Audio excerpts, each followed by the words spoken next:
How to buy VIVI token. Now, before we start, this is not financial advice. I'm not professional or economic expert. So before investing in any project that you find on my channel, please do your own research.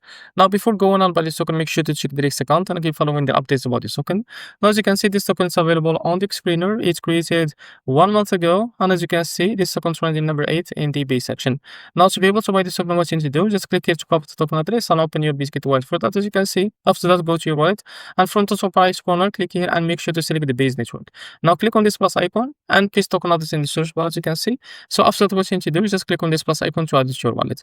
Now after that, go back to your wallet and make sure to search for your token that you just added called VIVI. Now keep searching until you find it. As you can see, after that, click on it and now click here on swap, switch from here, and from the top you can select the token that you want to buy with, for example USDT, and now you can type here how much you want to buy like that, and this is how much you will be able to receive. As you can see, after that, click here on swap and you will be able to buy this token on your wallet. So this is how to buy VIVI token. If you found this video helpful, please like and subscribe. See you next video.